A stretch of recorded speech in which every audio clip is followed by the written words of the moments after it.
All right, so it's coming along pretty nicely. I've got the old horns removed. You can see they're pretty dusty, but they all still worked. I mean, as well as can be. They were kind of ragged when I put them up there, but now they're just dusty because the rain can't get in to rinse them off. But these are the new horns. Unfortunately, there's a 6.5-inch woofer back there that gave these things a really nice low-end sound, especially for the chimes. But unfortunately, I had to forego that. I can't buy these new anymore. Again, they're from the 60s. I mean, they still sell similar things, but they are way more expensive than I was willing to put money out for it. So instead, I ordered these. These are just a generic reentrant horn. They are plastic versus the fiberglass.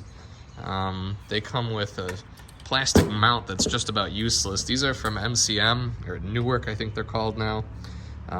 Parts Express sells almost an identical one. I think it's tan in color, but it's literally the same thing. The tap goes up to 32 watts on the transformer for 70 volts, but it's got a direct voice coil direct connection if you use the black and the white wires, and apparently it's rated for up to 100 watts. But 32 watts is more powerful than these already. And here is how it's looking so far. The insert, as you can see, I've got them stacked. I hope I don't run into any issues with comb filtering. I mean, this is not real high fidelity audio by any means. I could have done them side by side, but I figured that the horizontal dispersion of these is better or greater than the vertical dispersion, so I stacked them so that way the beams don't intercept too much. I'm hoping that if I stack them like this, you know, it'll kind of couple up and deliver a little more solid low end. I mean, I think these bottom out at like 300 hertz or something like that, so nothing remotely close to what those were. But this is how it's going. As you can see, we'll just do 2 more of that. I reused the wood from the old braces. However, I think I'm gonna run out. I had 1 extra piece here, so those 4 pieces right there are the old cross beams from the original, using the university horns. And then I had 1 piece left over from that project a year or two, whenever I did that, and it was still here, so I cut that one up, but this is all I've got left, and that's not even long enough for 1 of these, so I'm going to rifle around and see what I can come up with.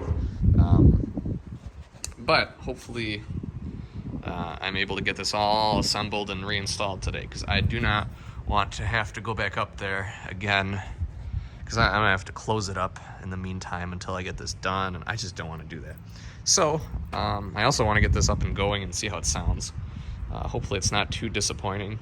Yeah, I actually have room for a 3rd one on all 4 sides. You could put a 3rd one right there in the bottom if I really wanted to be obnoxious. However, I don't have the money nor the property to blow that much sound out of this tower. Actually, I think this sits so low, I think that this, like right around here, is the cutoff, so that 4th or that 3rd horn might actually get cut off. It might be just about enough. But no, I think this is about as good as it's gonna get. Anything else would be pretty much jammed. Everything was too deep. All the commercial big name brand horns are way too deep, so they would have bumped into each other in the center. So these were the biggest horns I could get that I could fit into this space. They're not horribly sounding. I did try them out earlier. They're much more unrealistic than the old ones were. Realistic sounding, I should say. They're tinny. They're reentrant horns. I mean, that's just how they are. So we'll see how this turns out.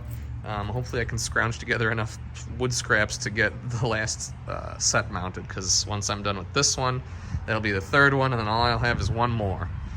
So we'll see what I can find here in our shop and then get it wired up and installed. I'm gonna have to upgrade the amp because the old cluster ran on a 50-watt amp. It was an old, real old McGowan 50-watt 70-volt amp, a mixer amp.